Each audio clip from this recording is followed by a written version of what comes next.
หน่อยแนมหาใครเลยแนมหาพอดหรือแนมหาแม่แนมคือพ่อแม่วะก่อนรู้ได้หัดแม่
ร้องไปเอง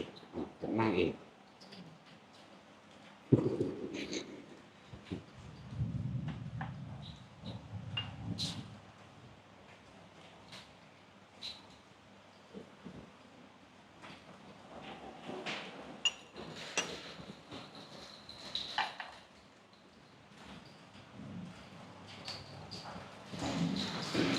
เลย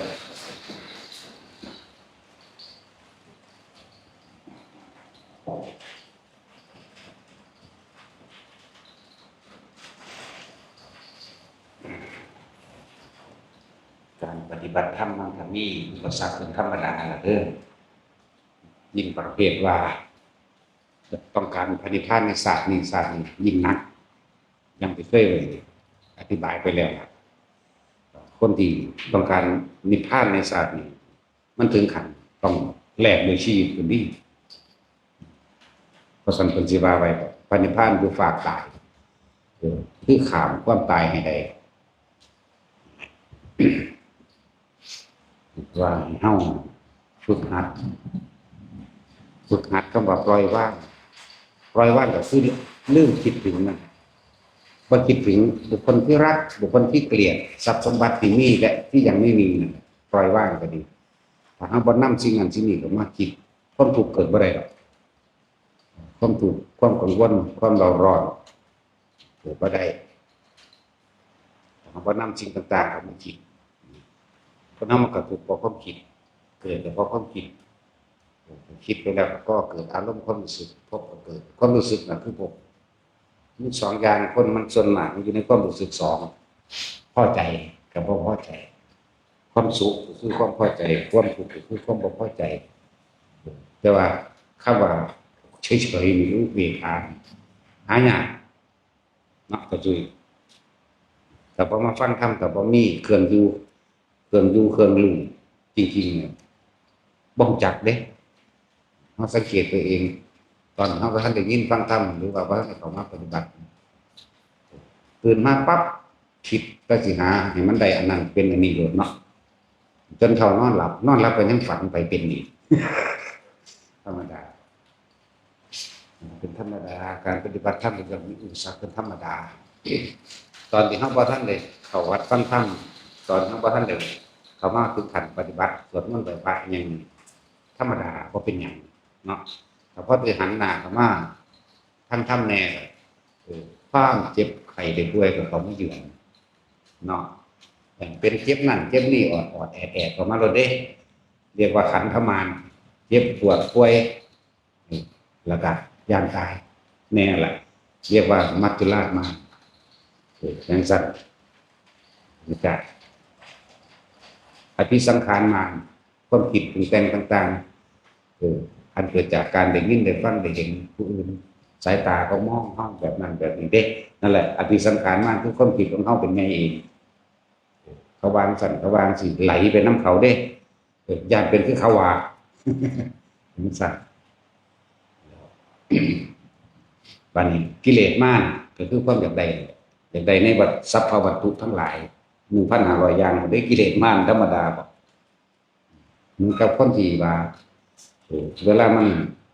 เกิดศรัทธาแรงกล้าแต่ว่าบ่มีปัญญาเป็นเครื่องประกอบคือบ่มีสติเพราะกว่าในการระลึกถึงว่าสิ่งนี้ควรหรือบ่ควรสิ่งนี้เฮาสิเฮ็ดไปได้หรือเป็นไปบ่ได้จังใดช่วงนั้นนี่ก็คิดว่าเจ้าของเฮ็ดได้คนที่เขามาบวชที่บอกว่าสิบวชตลอดชีวิตจังซี่นั่นแหละม่านเข้าฟังทันทีฉะนั้นอย่าเว้าให้เขาหูยินนะ พวกว่าสิบวชตลอดชีวิตจังซี่อย่าเว้าเด้ถ้าเว้าให้เขาหูยินมันได้จัก14มื้อเลยยังสูง ถ้าเราคนมาบ่ได้บวชศรัทธาแห้งหลายพอแต่ได้เข้าไปบวชแล้วโอ้โหอีกราบบูชาน้ำตาเนี่ยปอกๆเดี๋ยว14มื้ออันนั้นก็บ่ทันแล้วนี่รู้สึกว่าสิไปปรับปรุงแก้ไขตัวเองโดยภายนอกได้ดีเหมือนเด้มันน้อมไปเลยเด้นั่นแหละอภิสังขารม่านครับก็กวางมาพาฉะนั้นผมบอกว่าจะบวชไปธรรมดาเรื่อยๆผู้ใดถามก็ดีบวชไปเรื่อยๆลาไปจังซี่หรือว่าผมจะเอาตลอดชีวิตนี่แหละหลังจากเว้าไปแล้วในมื้อนั้นล่ะเป็นโลดมีโลดได้แนวเข้ามาเดี๋ยวก็ว่าพอป่วยแม่ป่วยปู่ย่าตายายคนเลี้ยงป่วยเนี่ยบัดไปเบิ่งปู่ย่าตายายหรือพ่อแม่แล้วเงินก็บ่มีเด้นั่นมันจะดึงออกไปหาเงินมารักษาพ่อแม่เด้เช่นนั้นมันเป็นเช่นนั้นนั่นแหละอันนี้ไปได้บัดนี้นะไหลไปเร็วๆในเรื่องนี้มันเป็นเรื่องความรู้ชินว่าคนที่ว่าที่เขามาบวชเขาบวชไปเรื่อยๆบ่ต้องว่าอย่าไปเว้าให้ใครฟังม่านสิยินเทียบเอาบัดกิเลสม่านอีกตัวนึงบางจำพวกได้บ่บวชเข้ามาแล้วคือฟังให้ดีๆเด้อบวชเข้ามาแล้วได้5ได้6ได้7ได้8พรรษาลาภสักการะเกิดขึ้นหลายเงินหลายเงินหลายแล้วคิดจะได้เรื่องอื่นอีกได้บัดเนาะเงินหลายแล้วจะได้นั่นจะได้นี่เอาไปมาเลยไปตั้งธุรกิจการงานหาเอาเมียยังไปเลยเด้นี่เห็นว่านี่อันนี้อีกโอ้ธรรมดาเด้แบบเป็นสิ่งที่เอาดูคือเหตุจังใดเนาะที่สามารถระงับความผิดได้ดับความผิดได้ถึงว่าจังหวะนี้ทุกคนมีเครื่องอยู่มีวิหารธรรมมีเรื่องในใจทำความรู้สึกตัวอยู่ในกายเรียกว่าสติปัฏฐาน4หรือกายคตาสติกายะหมายถึงกายคตาหมายถึงอารมณ์อันเป็นหนึ่งสติหมายถึง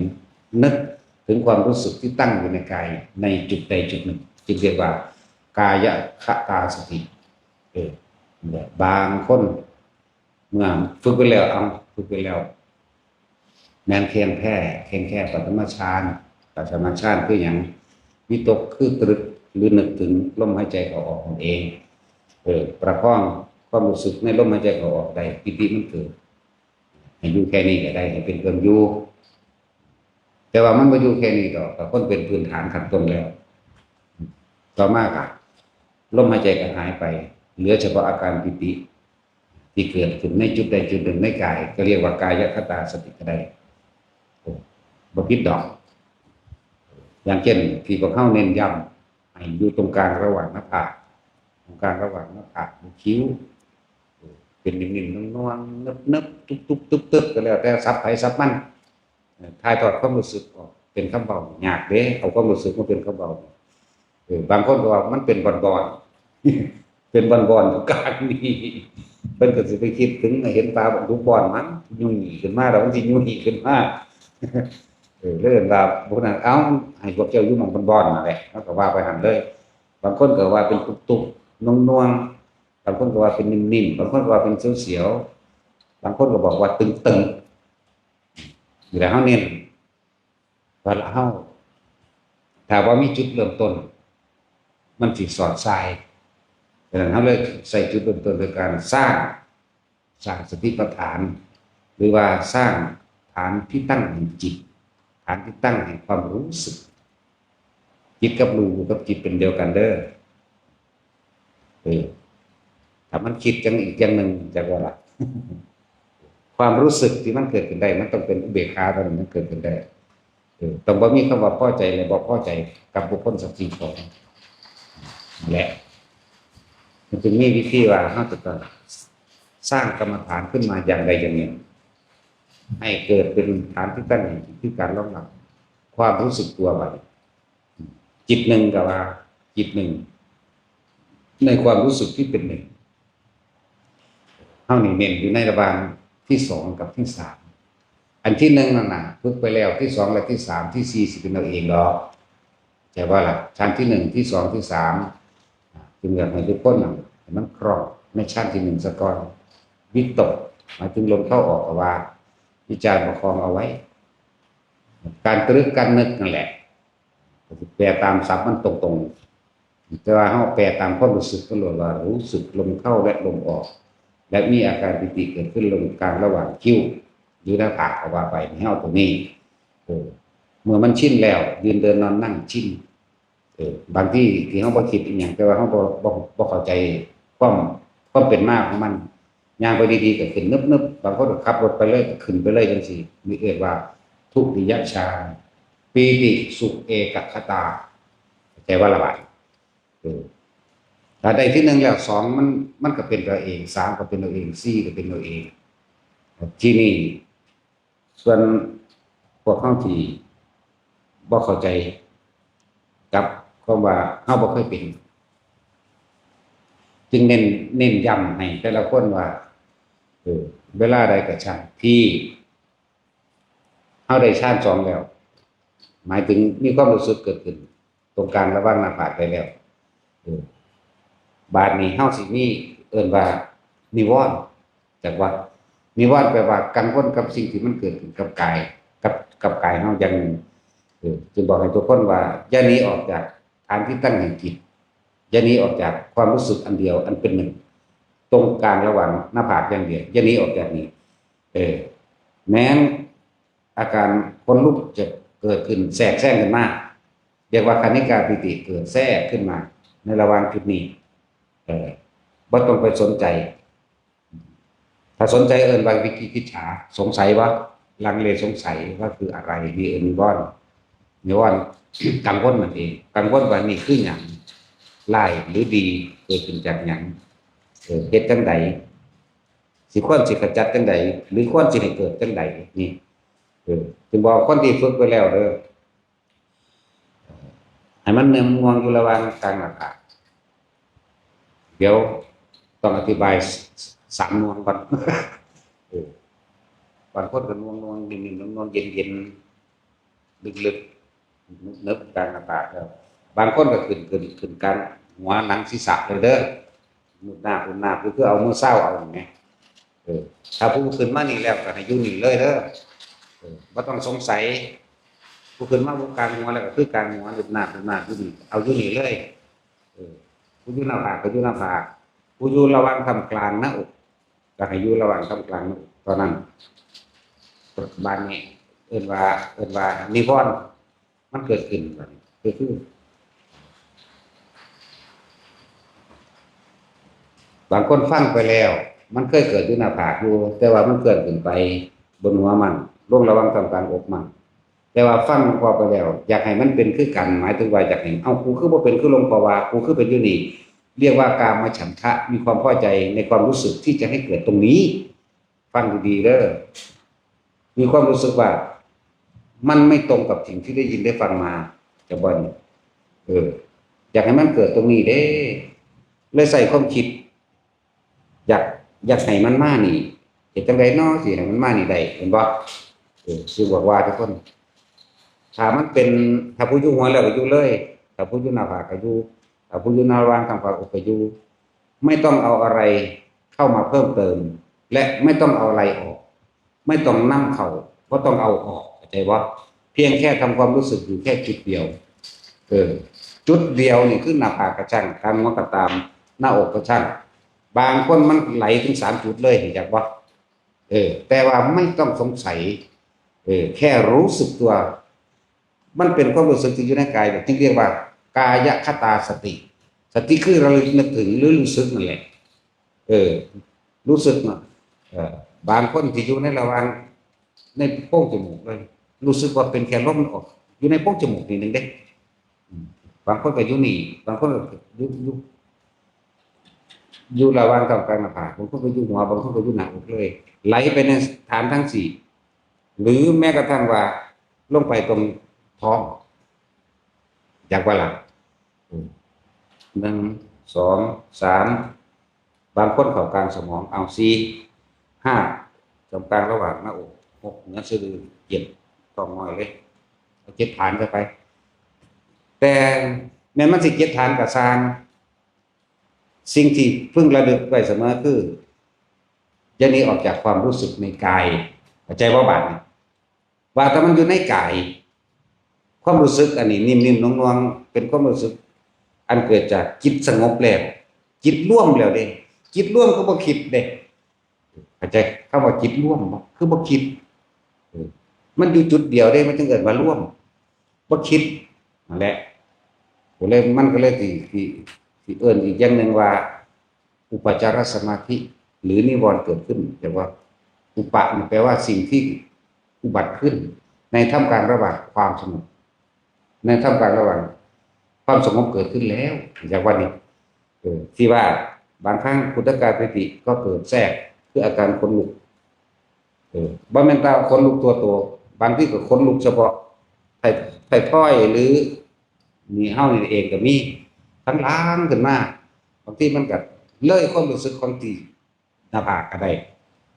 เอาบัดนี้ให้ไปเทียบเอาเองเด้อสิเน้นย้ำแต่ว่าเฉพาะสิเน้นย้ำว่าเอาเป็นตัวอย่างนะอย่างนึงว่าเฉพาะจุดการระวังหน้าผากบางที่คนลุกวื้อขึ้นบ่โตฝุ่นตะตีนพุ่นน่ะวื้อขึ้นแต่ว่าบ่ต้องสงสัยหยังสงสัยเอิ้นว่านิวรณ์ก็ว่าเอิ้นว่าอุปจาระก็ว่าเด้อบัดนี้ยังไงก็ช่างมันก็เป็นแค่ความรู้สึกอยู่ในกายเหมือนเดิมเข้าใจบ่นี่นี่คือความรู้สึกอยู่ในกายบัดนี้ที่เทียบว่าความรู้สึกบ่อยู่ในกายเป็นจังไดพูดไปรักคนนั้นไปเกลียดคนนี้กังวลกับผู้นั้นห่วงผู้นี้สร้างมันอาฆาตมันนั่นว่านี่เป็นเรียกว่าความรู้สึกอยู่นอกกายพบเกิดแต่ถ้าความรู้สึกอยู่ในกายนี่พบไม่เกิดบ่ล่ะถึงแม้ว่าจะเกิดก็เป็นรูปประพบเพราะว่ามันอยู่ใน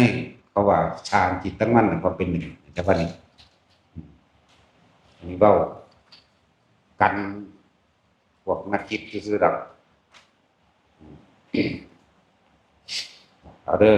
พุทธกายปิติเกิดแทรกซ้อนวื้อคนลุกเครื่องตัวกระซ่างลุกน้ำมันไถ่ถ้อยกับงอนกับตามให้เฮาว่าเป็นแค่ความรู้สึกอันหนึ่งซื่อมันเกิดขึ้นแล้วมันก็ดับไปเด้แต่ว่าตัวนี้ให้เป็นตัวยืนยันรับประกันตัวเองว่าจิตเฮายังตั้งมั่นเหมือนเดิมอยู่ในฐานที่ตั้งแห่งจิตเหมือนเดิมฟังให้เข้าใจเด้อฟังให้ละเอียดดีๆเด้อเหมือนเดิมนี่คือว่าปิติแทรกหนึ่งคือขุทกายปิติแทรกขึ้นแล้วคำว่านิวรณ์หรือคำว่าอุปจาระก็คืออันเดียวกันนั่นแหละแปลว่ากังวลนิวรณ์กังวลในเรื่องต่างๆสงสัยกับกังวลเห็นบ่เมื่อสงสัยแล้วอย่างเช่นว่าเฮ้ยกูคือบ่เป็นคือเขาก็เสื่องซึมน้อยใจเห็นบ่บางที่มีความบ่พอใจเลยเห็นว่าปฏิฆะเห็นบ่สั่นแหละปฏิฆะบางที่เนี่ยถ้าบ่ได้คือเขาฟุ้งซ่านรำคาญหงุดหงิดเห็นบ่ล่ะกามฉันทะถีนมิทธะวิจิกิจฉาเป็นสิปฏิฆะเห็นบ่ล่ะคือภาษาบาลีมันบ่เว้า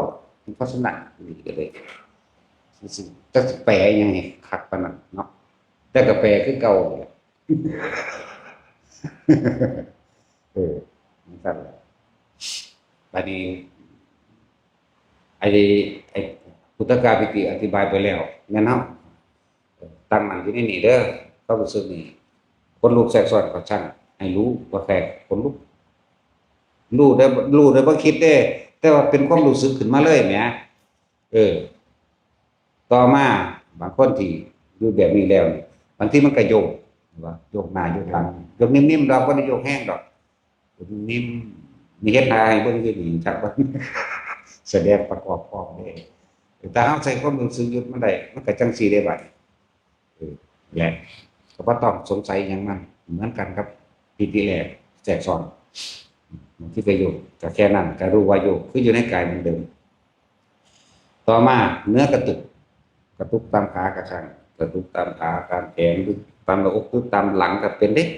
เนื้อกระตุกทั้งในเด้ตึกๆเคยเป็นบ่ผู้ใดเคยเป็นแน่ก็บ่ต้องไปสงสัยก็บ่ต้องไปไม่ต้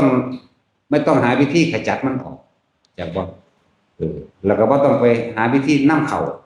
ไม่ต้องเอาเข้าไม่ต้องเอาออกแค่รู้สึกสั่น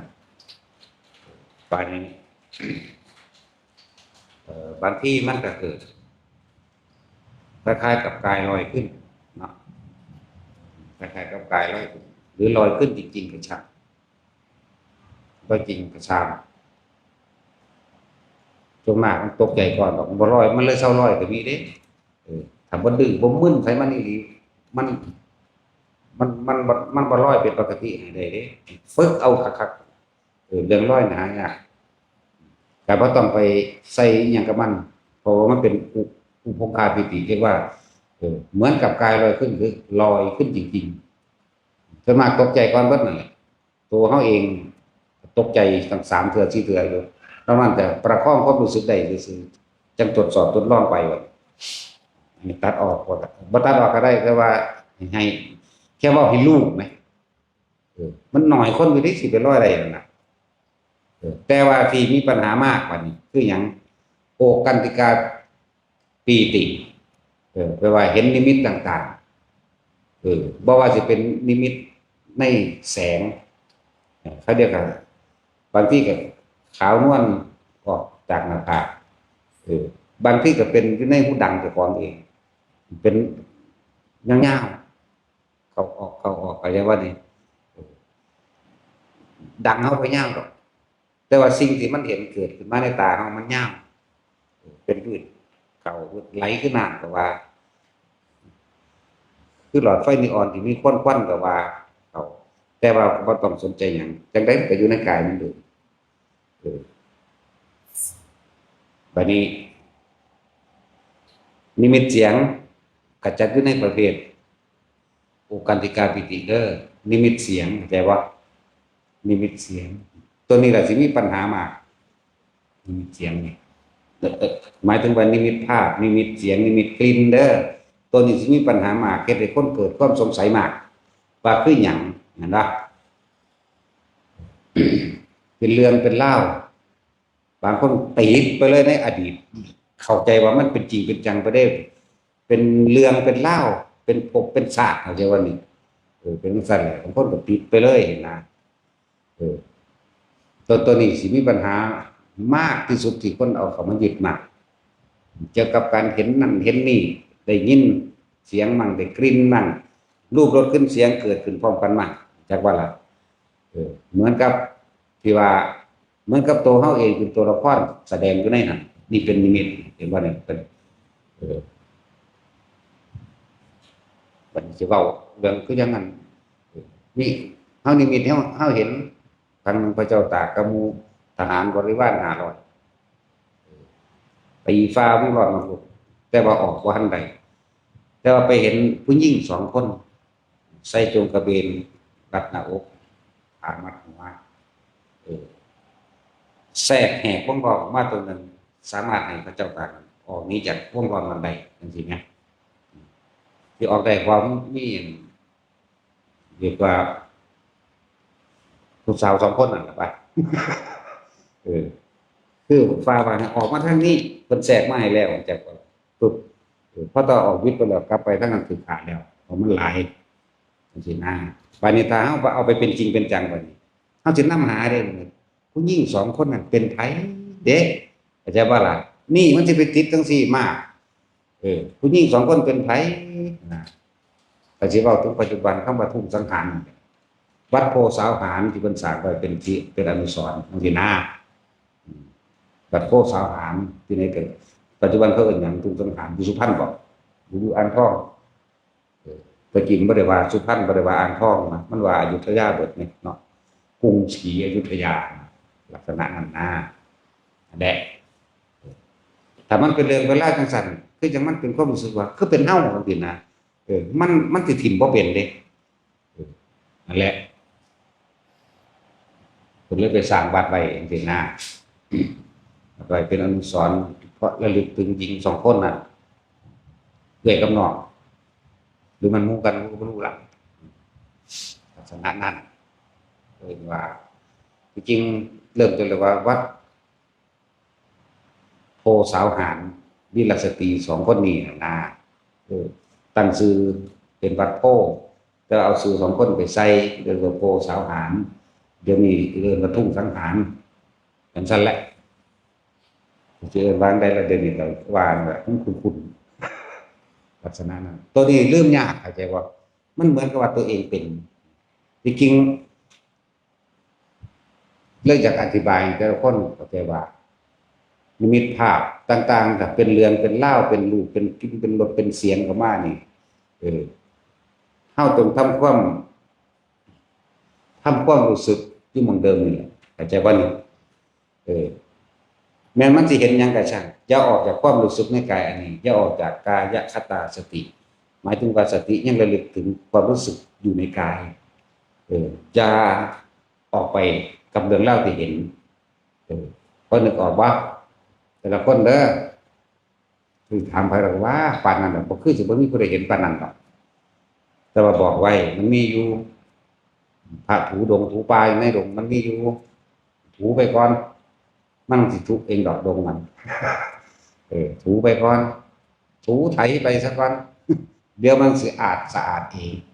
เมื่อถูไถสะอาดดีแล้วมันเป็นทุกดงดอกเลยเป็นแค่ประวัติปฏิบัติซื่อๆอย่างว่าล่ะถูไปก่อนหรือนิมิตอีกอย่างหนึ่งคือเป็นขึ้นแสงสว่างลูกแก้วใหญ่เท่ากับปั่นก็มีประเภทอันรับตามันสิลุกขึ้นย่างรับตานํเลยเด้อยากปั่นมันสิลุกขึ้นเลยย่างรับตาไปนํเลยไปนํเอาแสงพระธรรมนั่นแหละมีเด้เฮาก็เป็นแต่ว่าเฮาบ่ได้ลุกย่างนำซื่อเบิ่งซื่อนี่คือแสงแห่งธรรมครับแสงพระธรรมว่าบางทีก็เป็นสีเหลืองบางทีก็ขาวใสประกายพุกเด้นำเอาล่ะพวกมันนำเอาบางทีเฮาก็ได้ไปกระซากไว้อยู่มันบ่แม่นว่าตื่นขึ้นมาเดี๋ยวนี้เด้จังงงสงหลงเฉงเหลงขึ้นมาบัดนี้ฮะผมเป็นเท่านั้นนั่นแหละจังซั่นบางพวกขึ้นกกใหม่มันขึ้นไปได้จังได๋กกย่างมันตึงเงิดคือหยังนี่เด้โอ้เงิดหลายบัดลงบ่เป็นแต่ก็บ่ตกไปข้างนี้งามอันนั้นแต่อยากงัวคือหยังนี่เด้เมื่อเอาเองน่ะนำบ่ได้นำเมื่อเอาเองนี่แต่เสียงปล่อยผมแน่หาน้ำพื้นไปเลยครับปัญญาไปใกล้ๆต้นมันจังแง่นขึ้นโอ้ยมันขึ้นไปได้จังได๋ยังง่ายกันซะบัดนี้ผมก็บ่รู้มันนำเอาแสงธรรมมาซั่นมีเบิดเด้โอ้ยนั่นแหละเป็นประสบการณ์ในการรู้การเห็นสิ่งเหล่านี้นำบางคนยังตกเหวพุ่นแต่ใครแนวมันบ่สูง4-5 เมตรสูงได้ซ้ำบ่เป็นหยังเด้ล่ะตกลงก็บ่เจ็บดอกเพราะว่าเอาองค์ชาติตัวนั้นมันรักษาไว้ชาติสมาธิหรือสมาบัติมันรักษาไว้มันเลยบ่เจ็บตั้งหัวเด้ตั้งหัวก็มีเดี๋ยวจังว่าอุปจารสมาธิหรือเครื่องกังวลเหล่านี้เกิดขึ้นมากที่สุดเกี่ยวกับนิมิตแนวมื้อนี้เพราะมันเห็นจริงๆแล้วก็เข้าใจว่าจริงแต่ในการเห็นนี่มันบ่รู้สึกโตจังว่านี่แหละเป็นหยังพอจังเน้นย้ำในการต่างๆเป็นหยังเน้นย้ำให้เป็นกายคตาสติหรือรู้สึกตัวพร้อมหรือจิตหนึ่งในความรู้สึกที่เป็นหนึ่งแม้นว่าสิ่งต่างๆที่ปรากฏขึ้นกับช่าง เป็นรูปนิมิตภาพรสกลิ่นเสียงความกันกระช่าง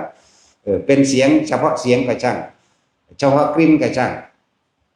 ขอให้อยู่กับความรู้สึกตัวเฮาสิบ่ออกไปใส่อารมณ์ความรู้สึกกับเสียงที่ได้ยินหรือรูปภาพที่เห็นนะมันสิมีเพิ่นอีกอย่างนึงว่าข่มปิติเอาไว้ได้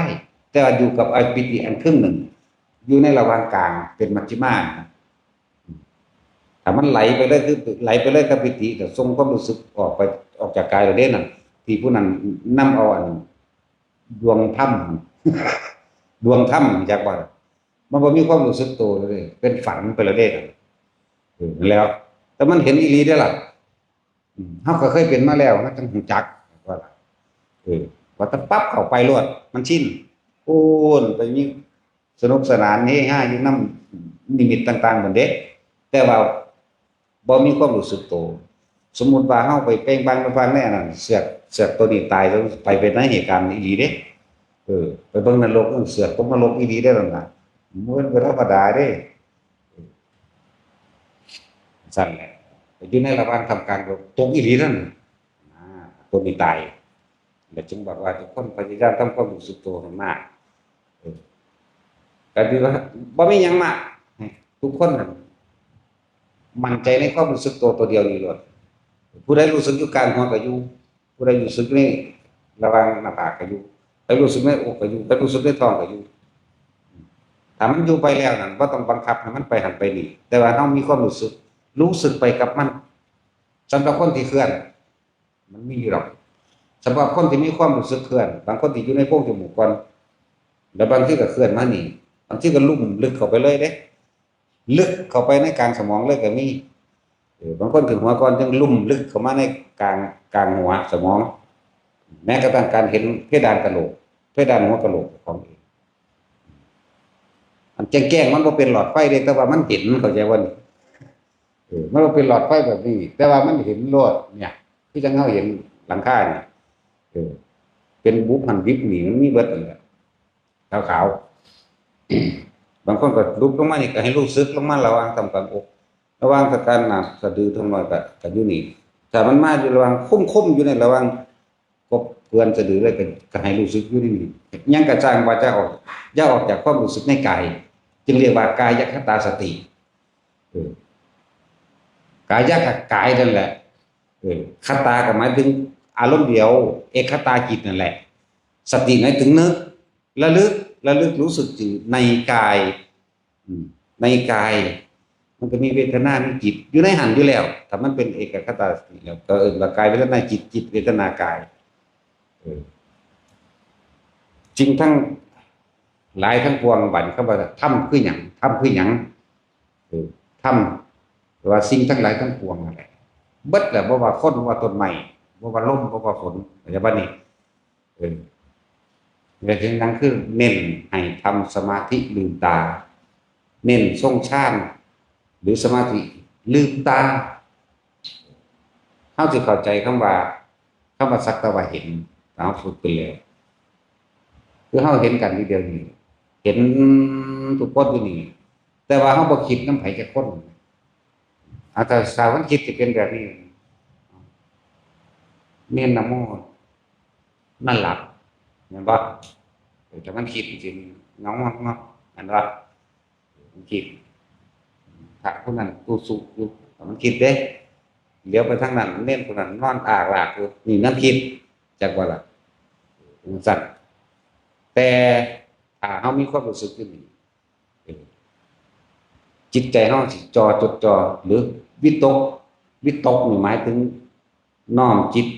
ไปตามกระแสเสียงธรรมที่เพิ่นแสดงกับสิ่งตัวเองเป็นจังว่าล่ะ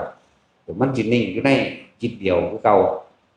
มันสิบ่ว่าไผเด้นอนก็เห็นว่านอนเอียงเฉลงเองก็ฮู้ว่าเอียงคือเห็นซื่อๆจักว่าผู้นั่งนิ่งก็เห็นซื่อ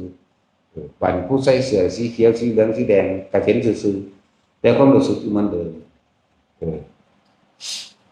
นั่นแหละเอิ้นว่าสักแต่ว่าเห็นจะว่าบัดนี้เรื่องแค่เห็นแต่จิตไม่คิดไม่นึกความรู้สึกในความพอใจกับบุคคลนั้นได้บ่เกิดพอใจหรือไม่พอใจบ่เกิดเด้ แต่ผู้ที่นั่งนิ่งพอใจแบบนี้แม่เด้นั่นพอใจครับความรู้สึกนี้ออกจากกายของเราไปอยู่นั่งผู้อื่นเลยเพราะมันคิดมันว่าความรู้สึกไม่พอใจสัญญาคือจังสิผมบันบ่พอใจจะเอามานั่งหนากันอย่างนะนี่บ่พอใจความรู้สึกนี่ออกแล้วเข้าใจว่าออกจากความรู้สึกในกายอุเบกขาบ่อยู่เลยนี่เดี๋ยวก่อนมันแบ่งความคิดกระจายไปแล้วไปตำหนิองค์นั้นไปตำหนิองค์นี้ไปตำหนิคนนั้นคนนี้มันเลยคำว่าแค่รู้หรือสักแต่ว่ารู้แค่เห็นนี่บ่เข้าใจเลยจังว่ายังกระช่างพวกเจ้าต้องมีความรู้สึกพร้อมเห็นไปนั่งเอาตัวนี้มาเป็นตัวยืนยันรับประกันเพื่อว่าเฮานี่ยังอยู่ในกายคตาสติกรรมฐานนี่แหละได้ยินก็เหมือนกันเสียงฝนตกเสียงฟ้าห้องเสียงอันนี้มันก็มีอยู่ในเสียงฟ้าเห็นบ่โอ้ยมาตกอยู่นี่ได้ไหมบ่านั่นมันไปแล้วก็จะบ่นี่สั้นครับนี่บัดนี้ก็เลยว่าแต่เฮาบ่คิดแค่เห็นสักแต่ว่าเห็นแค่ได้ยินก็สักแต่ว่าได้ยินได้กลิ่นก็เหมือนกันสักแต่ว่าว่ากินหอมทวนๆมาเนาะเด็ดยังกินแบบเด็ดเนาะน้ำลายแตกปากออกได้บาดจากโปรแกรมนี่แหละเนาะลองคิดถึงกันมาขามมันเลยจ่วยขึ้นมาเลยแต่คนหิวมันเป็นสัตว์เลยเนาะคนหิวมันสิเป็นน้ำลายแตกออกในโปรแกรมเฮาเลยนั่นก็ล่ะสั้นแล้วอธิบายทั้งว่าสักแต่ว่าหรือว่าแค่เห็นแค่ได้กลิ่นแค่ได้ยินแค่รู้สึกทางกายคืออาการปิติต่างๆที่อธิบายมากจึงเรียกว่ารู้สึกเพียงกายแต่จิตไม่คิดไม่นึกนั่นแหละความรู้สึกไม่ออกจากกายเพราะจิตไม่คิดไม่นึกพบเกิดขึ้นไม่ได้บานนี้มันสิไหลลึกเข้าไปว่าการเห็นสิ่งทั้งหลายทั้งปวงไม่จีรังยั่งยืนไม่เที่ยงมีความเกิดธรรมดามีความดับธรรมดาและจิตนี่ตัวลึกเข้ามาได้บัดนี่จะมาทำได้ได้บัดนี่จิตนี่ก็บ่เป็นของเฮาบ่คิดแซ่อยู่เรื่องเดียวบ่จดจ่ออยู่เรื่องเดียวคิดถึงผู้นี้คิดถึงผู้นั้นเรื่องนั้นโอ้มันเป็นแบบนี้เนี่ยมันเลยเป็นสักแต่ว่าคิดเนี่ย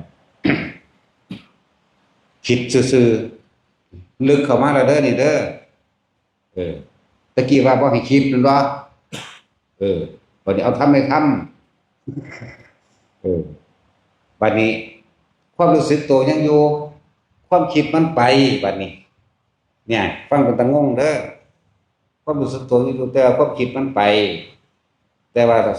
เรียกว่าสังขารุปเปกขญาณสังขารก็คือหมายถึงความคิดเปกขาหมายถึงว่าเห็นความคิดเฉยๆที่มันวิ่งไปหรือว่ารู้เท่าทันความคิดแล้วพอเอาความรู้สึกตัวเนี่ยเอาความรู้สึกตัวเนี่ยมายืนยันตนเองว่าเราไม่เป็นไปในสิ่งที่มันคิดมันคิดไม่ใช่เราคิดใช่ว่านี่ความรู้สึกเลยบ่ออกจากกายนี่แหละท่านได้ทำก็ดีจริงทั้งหลายทั้งปวงมันเป็นของนอกกับเข้าใจเราเนาะบัดนี้ในคือตัวนี้มันเลยเกิดกลายเป็นสังขารุปเปกขายานไปสังขารคือความคิดเปกขามาจากคำว่าอุเบกขานั่นแหละย่านไปว่ารู้หยังรู้ท่านความคิดเห็นความคิดไหลไปแต่เราไม่เป็นผู้คิดมันคิดเหมือนสั้นลึกเข้าไปแล้วเกิดอาสวะขยายานเข้าไปเองก่อนมันจะว่าอะไรไม่มีอารมณ์ที่เข้าไปย่องไปข้องเกี่ยวอีกแล้วอาสวะอารมณ์ความรู้สึกที่ยังเข้าไปข้องเกี่ยวที่มันข้องเกี่ยวได้เพราะว่ามันคิดเห็นว่าเอ้าคิดอันนั้นคิดไปกับมันมันเป็นความรู้สึกที่พอใจและบ่พอใจนั่นเองแต่จังว่านี่สังขารุปเปกขญาณจะเป็นอาสวะขยายานกระจบทุกมุมนี้ความคิดและเป็นปกติแต่ความรู้สึกตัวกับปกติของมันคือกันอย่างนี้มีอะไรที่บางที่เขาเจ้าคุยกันเรื่องเป็นยังคือเห็นเจ้าของยางไปและลมหายใจได้หรือเหตุนั้นเหตุนี้กายก็อยู่ส่วนกายนี่หว่าเห็นบ่ความคิดอยู่ส่วนความคิดผู้รู้ก็อยู่ส่วนผู้รู้เรียกว่านี่เป็นตะงงบ่ล่ะนี่แหละที่ฝรั่งเพิ่นมันเก่งแต่มัน3 เดือนนึงเด้ผู้รู้บ่มีตัวตนแต่ว่ามีแต่รู้เพิ่นว่าเฮาก็ถามไปแต่ว่ารู้ได้นานต่อเนื่องขนาดใด บางครั้งก็2 นาที 3 นาที 5 นาที 10 นาทีนี่เขาเก่งได้นั่นเท่าไหร่แล้วมันจับเงินได้แล้วมันไปใส่วะแล้วอีกอย่างหนึ่งของคำว่าอุปจารสมาธิหรือเรียกว่ามารทั้ง5อีกอย่างหนึ่งที่มันพูดขึ้นมาบางคนไปเห็นตัวเลขเข้าใจว่าล่ะเห็นครั้งแรกแดงจึงคือบ่ซื้อคือเบิดเข้าใจว่ากิเลสมาเลยมาหลอกเราได้นั่นความจากใดอยากรวยนั่นแหละเห็นครั้งที่2บ้าเอากันหน้าว่าได้ซื้อถูกครั้งที่3อีกซื้อถูกครั้งที่4มิจจัดเสื่อมแล้วก็จะว่าอะไรนั่นแหละกิเลสม่านกับมาพานพากิเลสม่านเลิกเกิดกลายเป็นคนจากใดอยากรวยไปเลยได้บาทนี่เล่นนั่งขาวทะเลบาทนี่ไปงานเด้มันสั่งกับมีเด้อว่านิวรณ์กับว่าอุปจาระเครื่องขัดขวางสมาธิลาเด้ออุปจาระอันเด้อเครื่องขัดขวางเรื่องขัดขวางกับว่าขัดขวางความตั้งมั่นในจิตแต่ว่านี่ขัดขวางความตั้งมั่นขัดขวางสมาธิ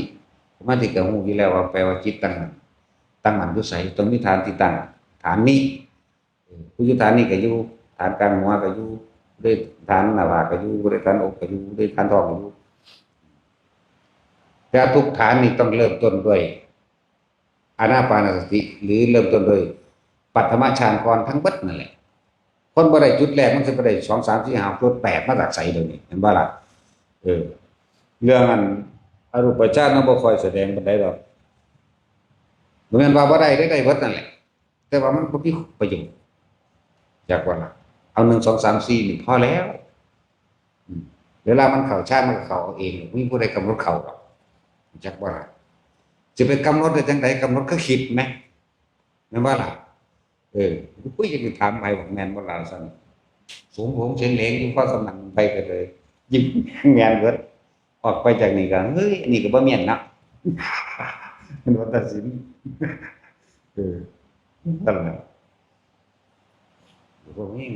บอกให้มาเข้าตาก็บ่มาจังซั่นล่ะแค่1แค่2แค่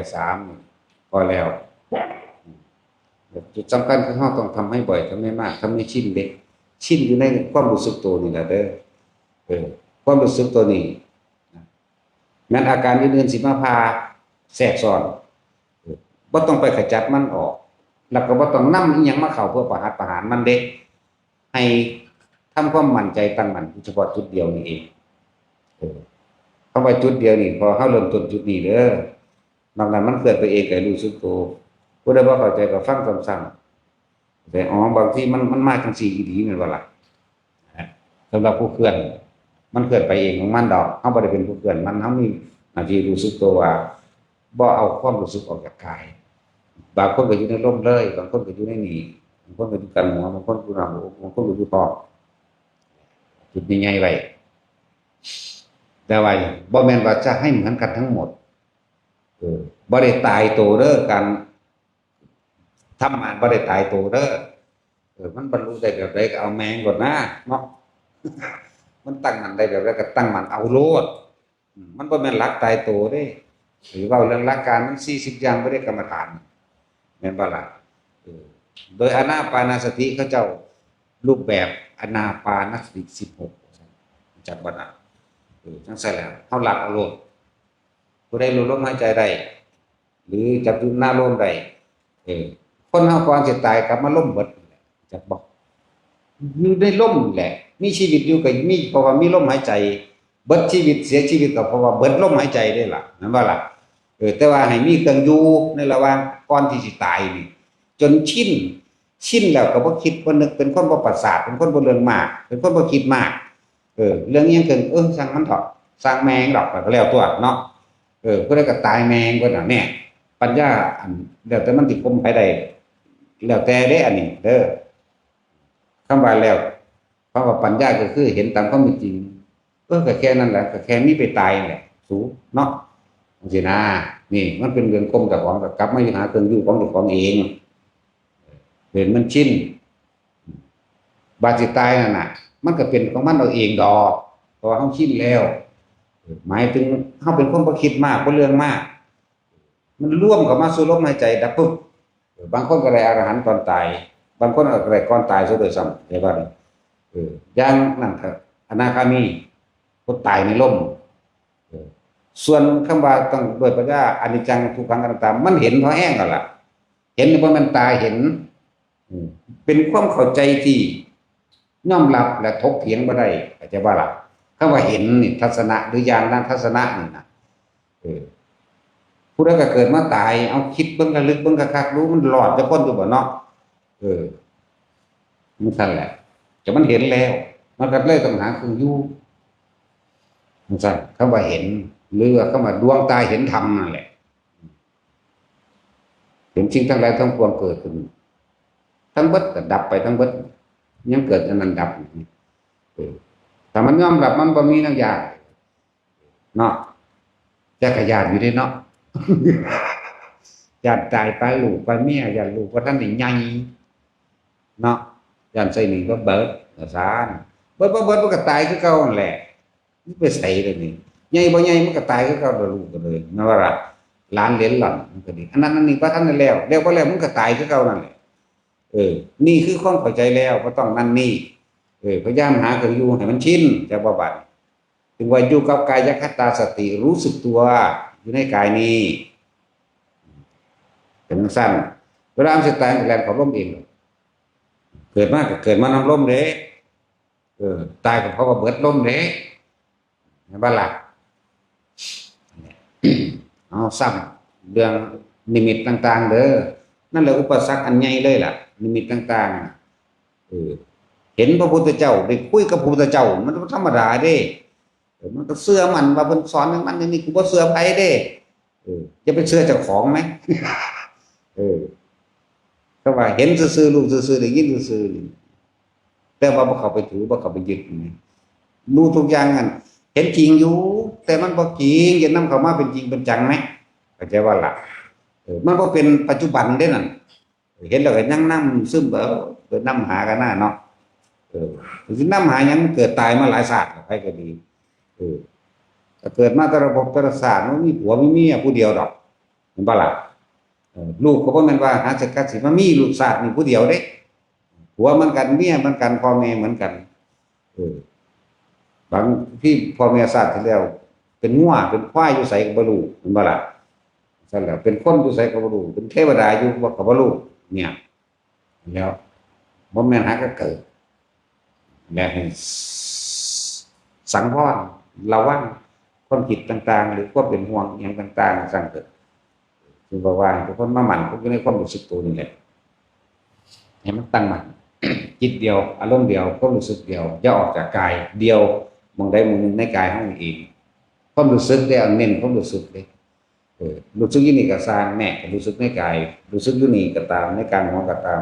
ทำกลางระหว่างอกหรือระหว่างสะดือก็ตามท้องนั่นแหละร่วมไว้ใหญ่ๆรถท้องรถก็ตามอย่าลืมว่าแต่ละคนเกิดมาเนี่ยพวกผู้หญิงมันบ่เบื่อในการอดลูกเด้เนาะคือถามยายเกี่ยวนั่นแหละอีหยังอันอีน้อยๆนั่นบ่ล่ะบอกอ้อมแอมอยู่มันมาวัดนำอันนี้อันแต้ปะอันนี้บัดผู้อยู่ข้างๆก็โอ้ยสะอ่อนเนาะหน้าตามันน่ารักแล้วก็ผูกผมเป็นเขามับสงับออกมาแต่เอ้ยแล้วก็ผูกจุกขึ้นทั้งเรื่องอีกหน้าตามันก็บ้องแป้วใสปิ้งๆเนาะบริสุทธิ์ว่าเด้เนาะผู้เป็นแม่มันเลี้ยงมันแท้ๆนั่นน่ะจะถามว่าถ้ารถนิพพานมานั่นจะต้องถิ่มมันโดดขึ้นนิพพานได้บ่แล้วมันก็สิอุ้มลูกหนีรถนิพพานแล้วบ่แม่นเด้ขนาดผู้บ่แม่นพ่อแม่นแมวก็ผู้บ่แม่นแมวเลี้ยงมาแท้ๆเอาให้ไปอุ้มมันก็ยังสิอุ้มเด็กน้อยนี่แล่นหนีรถนิพพานอยู่เดี๋ยวนี้เนาะเห็นบ่ล่ะพวกมีลูกพอเลี้ยงน้อยๆจังซี่เอามาอุ้มเบิ่งแม่ไปสิทิ่มลงเนาะอุ้มแล่นแล้วแล่นหนีรถนิพพานจังซั่นแหละขนาดคนบ่มีก็ยังสิหักไปสิทิ่มได้ว่าเด้แล้วบ่ทิ่มจะก็ไปเกิดนำเขามีหยังว่าเนาะ มันต้องใจเด็ดเดียวเด็ดขาดมันต้องทิ้งทุกอย่างเด้เอาสั้นแล้วแต่ไปฆ่าคิดเขาว่าเห็นกันเต่าก็หันจักไปว่าได้นั่นแหละเป็นวิธีหยุดคิดจากวันนี้หยุดคิดปรุงแต่งเรื่องต่างๆได้นี่ที่เฮาเป็นอย่างคือเน้นย้ำลมหายใจเป็นที่หนึ่งไปแล้วต่อมาก็ให้หาเครื่องอยู่ในอาการปกติทรงชั้นเจริญชั้น1 2 3 4ก็ว่าไปเพื่อยังเพื่อจะให้เป็นคนที่ตัดสินใจถิ่มอย่างเร็วๆโดยบ่ให้มันคิดจากว่าล่ะมันชินกับการบ่คิดมันชินในความรู้สึกโตเจ้าของเองจะไปรู้สึกกับเขาแต่คิดดูว่าสิถิ่มได้เป็นตาหักปานนี้ก็ว่าเนาะซั่นแล้วแน่นอนอยู่แล้วคนบ่มีลูกก็สร้างไปเล่นน้ำมันแหมบ่หักกันคือลูกนี่แล้วบาดนี้เนาะเล่นอ้อมแอมเว้าอันนี้แตกเปล่าอ้าวทิ่มเบิ่งเด้ออ้าวอันนี้แม่อ้าวนี่มันสิทิ่มได้บ่แบบนั้นแม่นบ่ล่ะรถนิพพานมาแล้วคืออุ้มลูกแล่นหนีบ่แม่นมันต้องขนาดนั้นเด้สิไปว่าหยังกับน้อยๆบองแป้วจังซั่นบักเฒ่าใหญ่แล้วก็ยังห่วงอยู่แหมเนาะเออมันเฒ่าแล้วคนก็ยังห่วงมันอยู่เด้แม่นบ่60 ปีเอาแม่จะ80ก็ยังห่วงอยู่เด้นั่นน่ะเนาะโอ้ยสิไปว่าหยังกับตาใสปิงๆก็แอ้ๆอยู่แม่นมันสิเฮ็ดอีหยังก็สร้างน่ารักเบิดซะส่ำนั้นแม่นบ่อีหลีนั่นแหละตามยายเกี่ยวอีเที่ยวอยู่ยังจะเคี่ยวต่อไปอยู่เด้นั่นเนาะถ้ารถนิพพานเจ้าสิเฮ็ดจังไดอุ้มลูกแล่นหนีรถนิพพานนั่นแหละเอาไปเกิดน้ำมันเท่านั้นก็จะคิดอีหยังก็ขึ้นรถแล้วทิ่มทั่วเนาะว้ายบ่แม่นธรรมดาเด้อันเรื่องยกตัวอย่างให้ฟังไฟก็ไหม้มาแต่กิโลนึงเห็นอยู่นี่ล้อมบึ้มๆนี่เนาะพวกงูจงอางงูเหลือมใหญ่พวกจระเข้หมีเสือเหลืองเสือโคร่งเสือดาวสิงโตหุ่มสำราบอยู่นี่แหมเนาะแต่กำลังหยอกเล่นกับลูกอ้อแออยู่นี่แหมรถนิพพานมาปุ๊บเจ้าตำรวจขึ้นรถนิพพานผู้เดียวเด้เจ้าจังสิไปได้เนาะบ่แม่นแล้วกูสิอุ้มลูกแล่นหนีรถนิพพานถ้าไปค่ายคิดอยู่หั่นจั่งใดมันสิไปได้โอ้ยบ่แม่นเสือก็ตากินอยู่เนาะซั่นตัวไฟก็ไหม้ไหม้คือบ่รอดจักอย่างเลยมันตายทั้งสองอยู่แล้วมันก็เกิดมาตายทั้งสองอยู่แล้วเป็นหยังคือมันไปโลดเนาะหมายถึงว่าฝึกไปเป็นคนบ่คิดมากฝึกไปเรื่อยๆว่าบ่คิดพอบ่บาดสุดท้ายเจ้าสิหักเขาปานใดก็สร้างเจ้าก็ตายคือเก่าเนาะซึ่งความเป็นจริงมันบ่เป็นดอกอันที่เว้ายกตัวอย่างมานั่นน่ะเพียงแต่ว่าเว้าทดสอบใจซื่อความเป็นจริงน่ะเวลาสิตายมาเจ้าสิฮักผู้นั้นเพียงใดก็ช่างลูกเจ้าสิอ้อแอปานใดก็ช่างเจ้าก็ตายคือเก่าแหละผมบอกว่าฝึกเฮาใส่ลมหายใจเป็นกุศโลบายหลอกลวงความคิดบ่ให้คิดมากบ่ให้คิดถึงนู่นถึงนี่จนเกิดว่าเป็นจิตร่วมคำว่าจิตร่วมคือบ่ไปคิดคำว่าจิตร่วมนี่คือบ่คิดถึงบุคคลสัตว์สิ่งของอันอื่นเมื่อมันร่วมแล้วมันก็เกิดอาการปิติขึ้นเรื่อยอุเบกขาตัวนี้อุเบกขา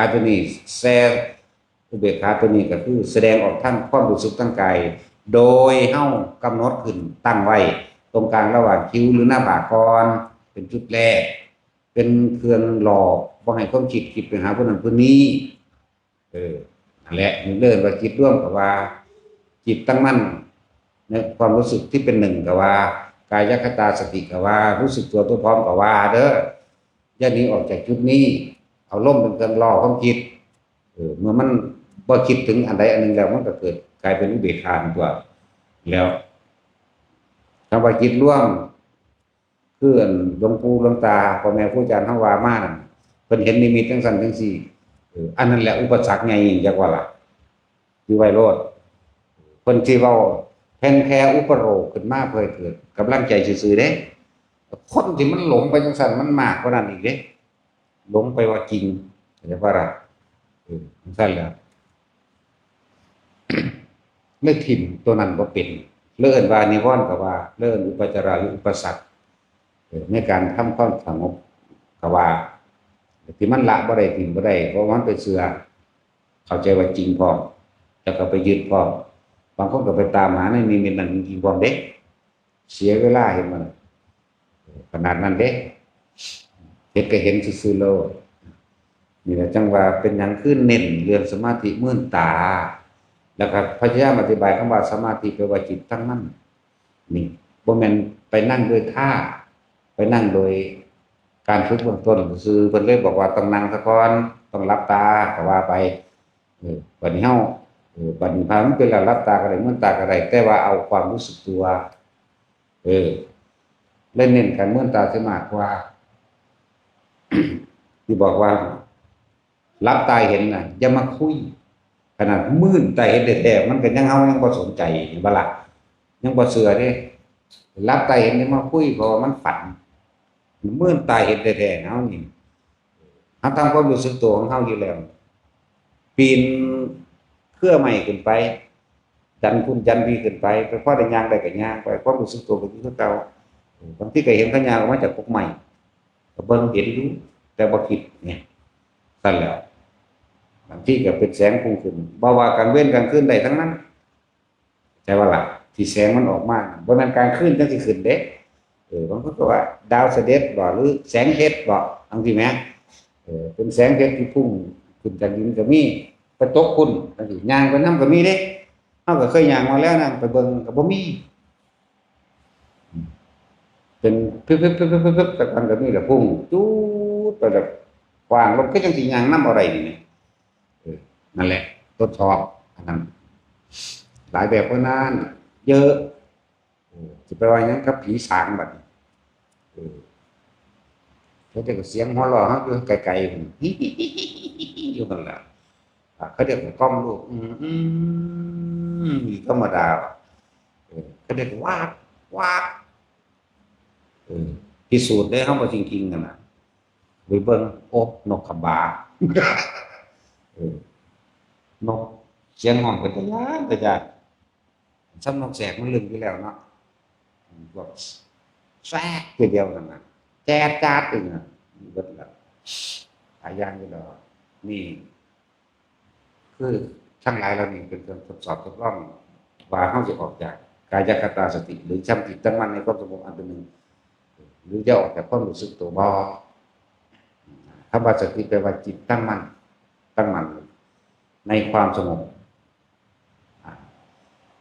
เราจึงสร้างฐานมันมากคือให้ทุกคนทำมันชินเลยชินกับความรู้สึกตัวว่าจะตายมันก็มาหาลมที่เราไปก็ดีจะได้ตายในลมหายใจได้จังหวะเป็นอนาคามีหรือวะพอต้องกลับมาเกิดอีกเด้พวกมันพวกวิบากนะใครมีมาเกิดเด้บ้ายิ่งกว่านั้นอีกอรหันต์มาเกิดก็ได้ซะโอ้หันแมงบ่มาเกิดพวกบ้าเลยบ้าแล้วเรื่องนั้นบ่ต้องไปสนใจตัวนั้นว่าทุกคนอย่าออกจากความรู้สึกตัวเด้อแม้สิเห็นหยังฮู้หยังยินหยังก็ช่างที่เว้าออกไปนี่ผมอยู่ป่าเด้อมันสิเห็นพวกนี้เพราะมันอยู่ในความสงบมันอยู่ในความเงียบมันอยู่ในความสถานวังเวงวิวสถานวังเวงหลายอย่างที่เกิดขึ้นในความสถานวังเวงเด้จากวันหลายอย่างที่เกิดขึ้น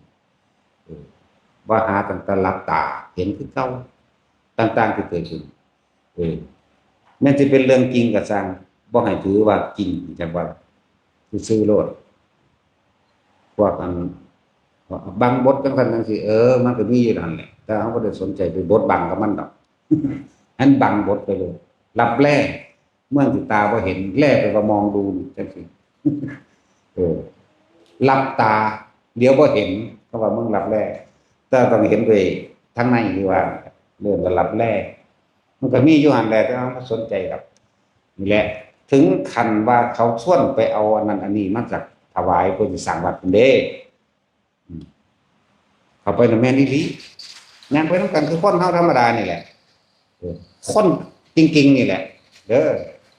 ก็ใส่ชุดชาวบ้านธรรมดานี่แหละ คุยไปเคลื่อนไปเด้ไปเด้แต่ว่าเขามีสติบ่ออกจากกายเข้าใจบ่เขามีความรู้สึกบ่ออกจากกายนี่แล้วมันสิหัวใหม่มันอยู่กายนี่จังคำกลางอกกระสางเขาบ่ออกคุยไปจนพากันเข้าไปในถุงในถ้ำอีหลีหมดล่ะเข้าไปแล้วโอ้ท้องแกนพานอยู่เป็นเป็นเงินห้างไหมจากวันเฮ้ยก็ขึ้นนิ้วมือเท่านี้แหละเป็นท้องบักหลายนะครับเป็นก้อนคือคำพูมือนี่ก็มีคำหนึงนี่จะให้เอาไปทั้งสั่นทั้งซี่เอาไปสั่งวัดหรือว่าเอาไปทำประโยชน์ต่อผู้คนสั่นโอ้ยบ่ได้มาหานั่นนี่ก่อนสิตีนเคียอีหลีนี่แหละเคียกับกุกลิกอีหลีนี่แหล้วก็ของจริงเนาะแต่ว่าเฮาหังบ่ให้มันจริงเรียกว่าล่ะตีนเคียเบิ่งก็ดังกุกลิกกุกลิกอีหลีนี่แหละมันเคาะกันเรียกว่าล่ะสั่นแล้ว แต่ว่าบ่เอาหยังจักอย่างโอ้ยขอจักหน่อยแต่เอาพระพุทธรูปทองคำให้ผมบ่ใหญ่ดอกสัก2 นิ้ว3 นิ้วนี่แหละน้อยพอกำเอานี่แหละบ่เอาบ่แม่นก็จังว่าเด้อเป็นโยนคืนเฉยเด้ขนาดนั้นเด้อและอย่าหนีออกจากความรู้สึกตัวถ้าเฮาหนีออกจากความรู้สึกตัวเฮาเองมันไปนำเขาแล้วอารมณ์เรียกว่าล่ะจริงจังของเขาแล้วออกมาบ่ได้เขาบีบคอตายซั่นอันนี้มีแต่เฮาสิบีบคอมันนั่นเด้เข้าใจว่าล่ะกินผีอันนี้กินผีแล้วน่าตัดสินถึงอีหลีนั่นแล้ว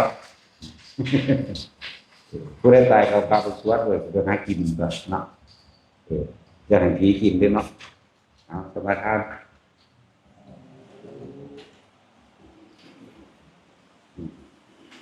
ตัวคือไม่ได้ผู้ละ